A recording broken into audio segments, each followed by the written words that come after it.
Good afternoon all, or should I say g'day? How are you all doing? Is everyone alive? Is everyone awake? Put your hands up if you're still awake and you're not asleep. That's good. Look how many hands. That's amazing. Look how many people are in this room. It's been a long journey to get here, but one that's been really worthwhile. It's great to be in the home of our strongest alliance partner here in the USA. That's pretty awesome to be here. It also begins to show just how coordinated and joined up we are when I begin to press my PowerPoint and show how joined up we are, he says. Sorry, the biggest failing of a cyber ambassador is when his PowerPoint doesn't show up on screen. Could I just request? So I'm going to start talking anyway. What I was going to say is that what it shows is that actually we are so joined up that me and Rob actually started our PowerPoint presentations at the same point, to the extent that even actually the photos that we had in the first slides were identical. And I think it just shows you that we are so cognizant of the kind of journey that we're all on as a global nation, as partners in cyberspace. And I think it's remarkable. If you step back in time, you can see the pace of change that we've encountered over the last 35 years. If you think about those first mainframes in the picture that Rob had on his PowerPoint slide, they used to take up an entire room. You'd be talking about costs of $3.5 million or more. And they would be only available to just a handful of users. It was an absolute privilege to be able to get access to those mainframes. And by the 90s, you begin to accelerate into that period where essentially you have personal computers on every single desk. And in the 2000s, you get to the point where the internet had just exploded and become a connection that we all began to share as we began taking that digital online journey. And I think, you get to the point now where the cell phones that we carry have more processing power than all of NASA had back in 1969 when it placed 2 astronauts on the moon. Again, I mean, and maybe that's an overused statistic, but it still blows my mind that that's the case now, that I carry 2 phones in my pocket, and with those 2, perhaps I could put people on the moon in years to come. In many ways, it's like if I was going to tell you that in 35 years, perhaps you had a passenger jet in your garage. That's the kind of acceleration. I wouldn't mind 2 passenger jets in my garage if I could actually fit them, but that's never going to be the case in my line of work. So where we've got to in the space of 20 years in the online world, we now have a society where 3.5 billion people are connected to the web. And the majority of every single business transaction that we actually conduct is carried out online. But cyber instances alongside that amazing transformation now are an everyday part of our lives and a constant in the news. I would challenge anyone in here to put their hands up and actually say, I have not seen some kind of cyber reporting in the mainstream news in the last week. Because at the moment, it's just a constant stream of these kinds of news stories. Again, if you look back even 10 years, that just wouldn't have been the case.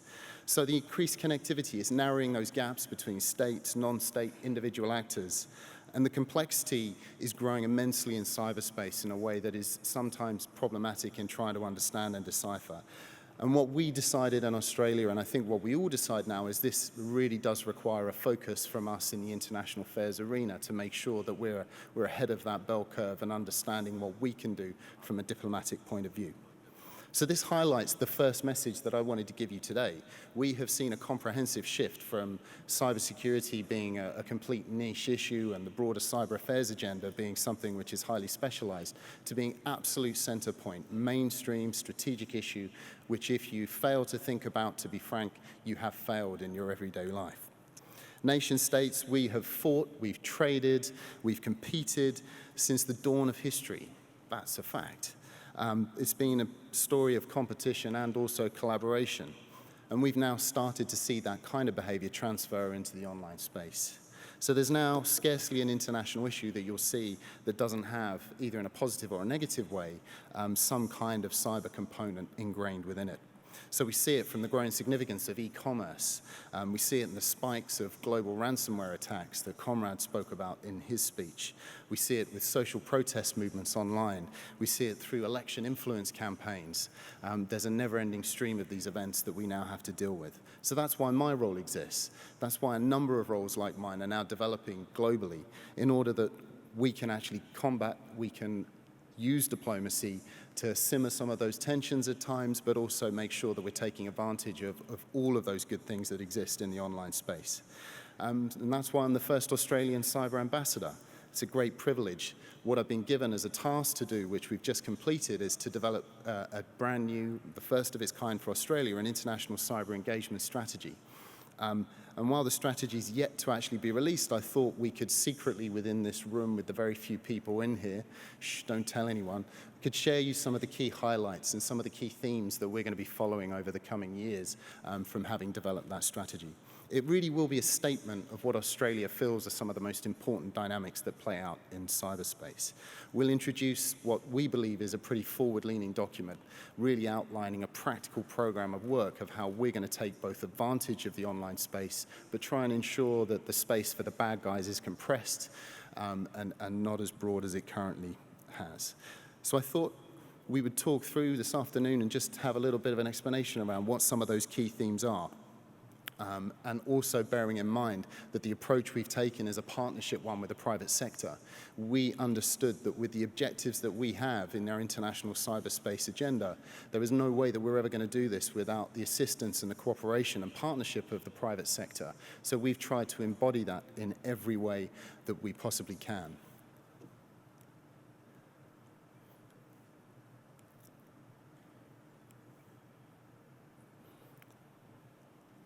And finally, this is our mantra that we're holding the strategy to, which is we're global in perspective, we can ill afford to be any other way, but actually we're regional in focus. We think we can bring the best bang for our buck if we are focusing on the region in which we sit in the Asia Pacific. We think that our regional knowledge, our trusted diplomatic brand, our economic and security interests across the region can be best expressed through our work in the region. And that's where we will bring most benefit, not only for Australia, but for our regional partners and also for our international partners too. And it's easy actually at times to get pretty fearful of all the threats that you hear about, and rightly so. They're pretty worrying what's going on. But actually the way that we place this agenda is at the heart of the digital economy. This is a global economic prosperity issue, and if we don't address the negatives, we'll never take advantage of all the amazing opportunities that the international cyber domain offers us. It's an economic opportunity that we can ill afford to miss out on. We're lucky we all sit in one of the most economically vibrant regions anywhere on the planet, but also one of the most diverse. It's growing in terms of connectivity in a way that outstrips anywhere else in the world. Over 50% of the world's internet users are now in the Asia Pacific for the first time ever, but still over 60% of all of the Asia Pacific individuals are not connected still to the internet. So as a potential growth model, our region is the place that you want to be. So that's why we look at digital trade. How do we enable digital trade? We're already doing that through our free trade agreements. 10 out of our last 11 free trade agreements have a specific digital component, and that's something that you'll see in both our strategy and also our free trade agreements going forward. But we feel that it has to be recognized that we don't benefit from any of these things unless it's underpinned by a cyberspace which is open, free, secure, and gives us all the future prosperity that we want. And so to do that, we feel that we need to assist in building a strong and resilient cybersecurity posture, not only for Australia, but for our regional partners. Effective cybersecurity is the key to unlocking the door to all of these economic prosperity issues that we're looking at. And I've spent the first 8 months of my job trying to understand what that dynamic looks like firsthand with partners around the region. And it's such a diverse region that we sit in. There's some countries are on the cutting edge of technological change, but others are at the beginning of that digital journey. And there's a danger that in the rush to connect, some of our partners might actually miss out on concepts of what cybersecurity means on that education piece of making sure that their populations, when they go online, have an understanding of what basic cybersecurity looks like for them. We found in our journey around the region in these first 8 months, we find constant problems with cybercrime. Regional partners who are struggling to respond to the legislative pressures, to the judicial pressures, to the ability to be able to investigate forensically what's going on in the criminal space. And our efforts really are targeted at trying to uplift that ability in the region. I could run through countless examples where countries are struggling to respond, and they're seeing an actual physical shift of cyber criminals into their own jurisdictions and really struggling to deal with those. And we see that it's disproportionately hitting our region. We're approximately losing 33% more than anywhere else in the world in business revenue, in the impacts on cybercrime. We're seeing that 27% of all ransomware is actually being targeted in our region. That's more than anywhere else in the world. So that's not an ideal picture to be in the middle of. But then we need to respond to this. How do we do it? Well, we've set up a cyber cooperation program where we can try and promote a better bar of cybersecurity, better responses, better legislative arrangements, better policing standards for trying to catch the bad guys online. And we're investing in regional computer emergency response teams in order that they can assist that public-private partnership arrangement in the countries in which they exist.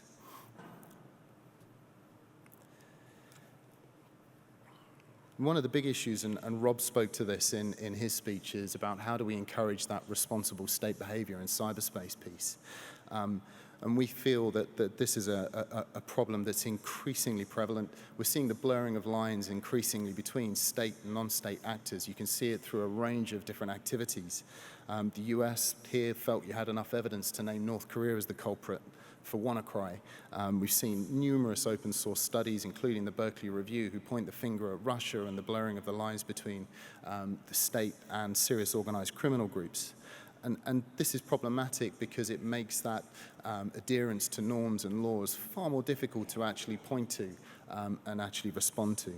And we're seeing also countries develop increasingly stronger cyber warfare capabilities. And we feel that their use could significantly destabilize cyberspace, not only in the region, but globally, if they're actually used outside of that framework of international law and norms. And we're taking steps to try and reinforce that responsible state actor position. And you'll see that through the strategy where we publish all manner of commitments that Australia puts forward in terms of international law and norms. With fake news, hacking, IP theft becoming tools which are becoming all too ubiquitous, we're increasingly concerned that this kind of behavior needs to be squashed. We're concerned by the increasing willingness of states and non-state actors to use these kinds of capabilities, undertaking malicious cyber activity, which is contrary to international law. And we've been incredibly active in our diplomacy, not only through the UN group of government experts, through regional ASEAN groupings, and globally, but also in our bilateral relationships. We also, like the US, just recently signed an agreement with China, where we agreed to adhere with international norms in cyberspace, and also including not conducting cyber-enabled IP theft against one another.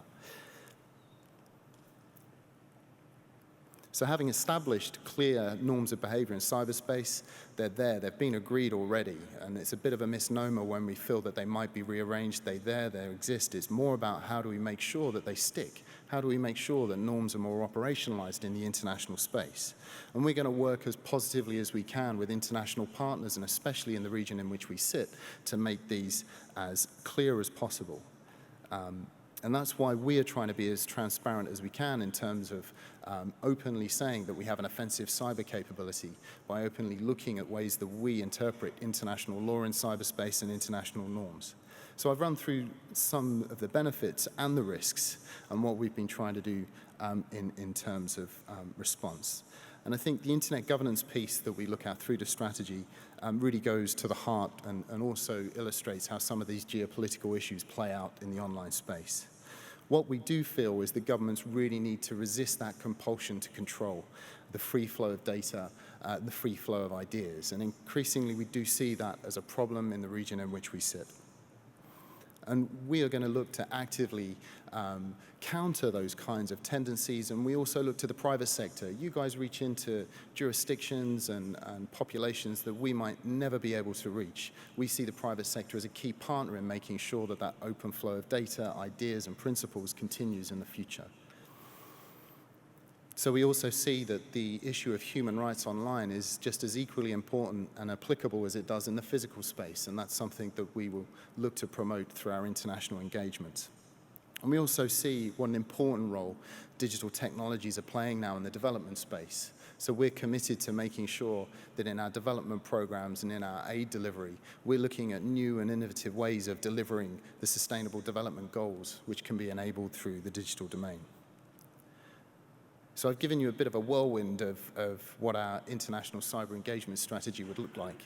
And hopefully it gives you a few takeaways in thinking about what Australia is going to do. I mean, watch this space. We'll be releasing it officially in a few weeks' time. So keep your eyes peeled for what else it might actually contain. I'll get in severe trouble with my minister if I went too much further than saying what I have today. It's hers to deliver and promote. But really what we try to do is embody a coordinated and comprehensive approach to our international affairs, cyber affairs agenda. And we try to bring together our conversations both across government, into the private sector, and also into the broader societal groupings that are concerned in these topics, and try and ensure that those are embodied in the way that we interact in the online space and in the physical space in cyber affairs.